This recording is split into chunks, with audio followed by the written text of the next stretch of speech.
Hello and welcome to Classic Shirt Friday. And so it continues, the search to find the best shirt in the history of the European Championships. Next up, Euro 92. The two shirts that are through to the final from Euro 96 are the stunning checkerboard Croatia and legendary tartan Scotland shirts. And now we've nominated all 8 home shirts that were worn at the tournament for you to choose from.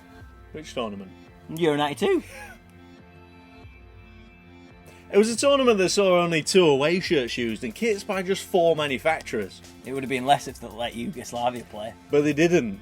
And this led to one of the great Euro fairy tales and the first and only major international tournament triumph in a Hummel shirt. Oh, Hummel, our favourites. Yeah. But which one was the best? You need to get involved and let us know in the comment section below out of our 8 nominations. And as a thank you, again, you'll be entered into our free prize draw for £50 worth of website credit. More details later. Do you want to get Denmark out of the way and then we can give everyone else a chance? Yeah, definitely. Get set! Oh dear. Hummel turned around this masterpiece at just 10 days' notice. After Yugoslavia were banned from international competition on the 30th of May due to UN sanctions against the war-torn country. Schmeichel, Povelsen and the Laudrups were on the beach when the Danes got the shout to come and play at the tournament. But Europe will be more shocked than them when a month later they walked away with a trophy.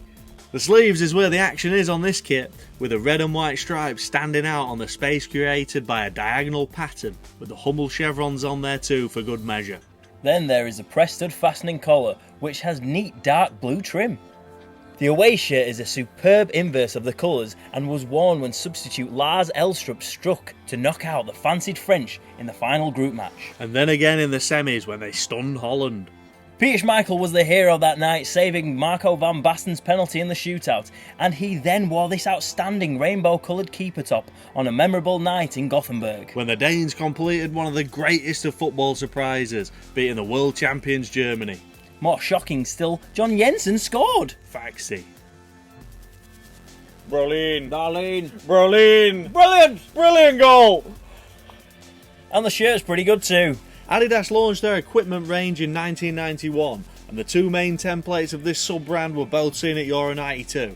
The trefoil was gone sadly, and the German manufacturers were out to push their 3 stripes branding as much as possible.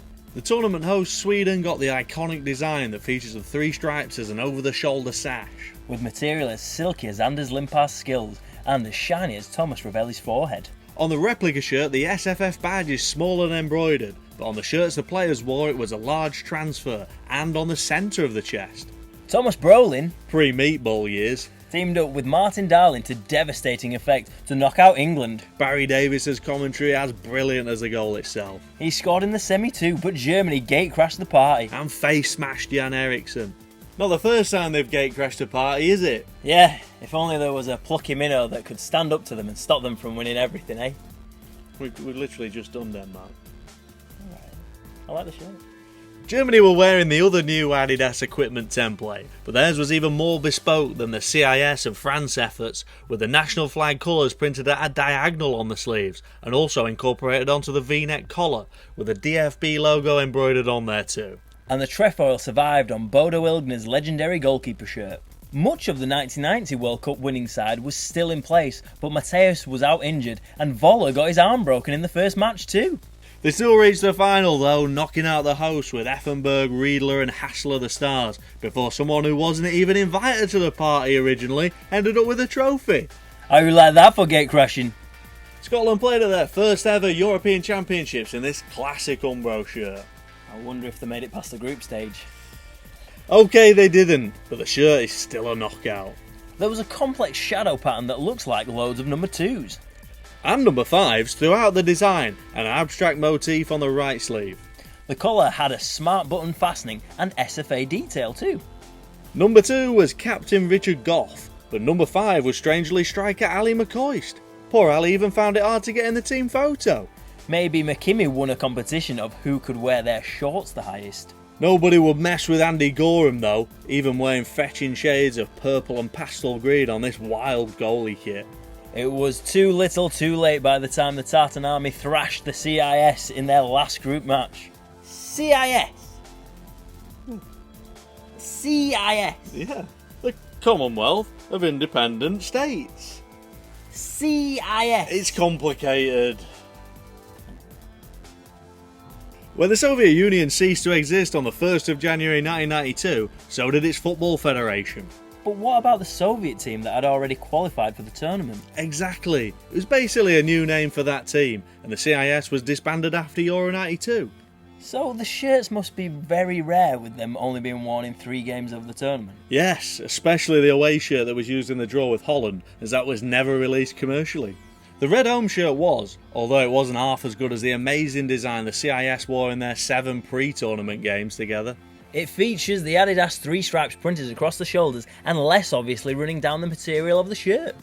Now we're going to look at some name sets that appeared on the back of players' shirts for the first time at a major international tournament in Euro 92. And here's some images from the archives of the CFS collection and iconic players whose shirts would be ultimate prized possessions. For example, Euro 92 would be the only time in their careers that Marco van Basten and Gary Lineker wore their name on the back of their shirt. Ah, Van Basten.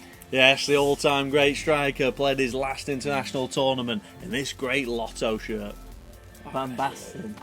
Leave it out a little bit, maybe. The same is true for fellow AC Milan legend Ruud Gullit, with the holders still an all-star cast, and now boasting Dennis Bergkamp in this bold and beautiful orange kit. It was the first shirt Italian manufacturers Lotto had produced for the KMVB, who had been wearing Adidas since 1970. And they weren't scared to put their logo all over it, with lots of abstract line patterns forming to make multiple Lotto symbols. The national flag colours on the collar and cuffs was a nice touch as well. As they did 4 years earlier, the Dutch defeated arch-rivals Germany. But unlike 88, Van Basten's radar was out, and he missed his spot kick against Denmark to send them crashing out. Next up, England, still wearing their legendary shirt from the 1990 World Cup. Oh no, they weren't. There was one change. The Umbro logo's now got capital letters. This change wasn't damaging and unforgivable. But bringing on Alan Smith for Gary Lineker when you're desperate for goals was... You would retire after that, wouldn't you? Yeah. We also had David Batty right back, Carlton Palmer in midfield with Neil Webb, and Alan Shearer on the bench. Who was responsible for all of this? Let's just focus on the shirt instead of the team, shall we? It's still one of the best England kits ever, despite its association with Euro 92. Yeah, with the diamond pattern in the material and the stylish pattern that's on the collar continued on the sleeves. And who can forget that capitalised Umbro logo? What a treat. Unfortunately, only the shirts the players wore had this feature.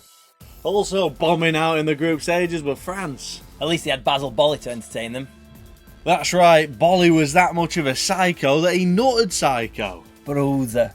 France shared the same Adidas template as CIS, but the red and white stripes felt more at home, helping to make up the colours of the tricolour.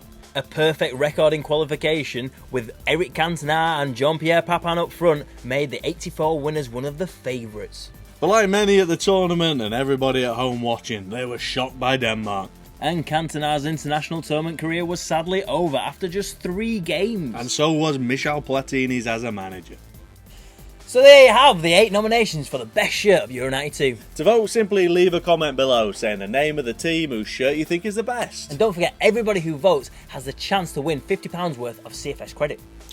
We'll let you know the 2 shirts that are through to the final next week, and also the winner of the prize. Thanks for watching, and we'll see you again next week. See ya.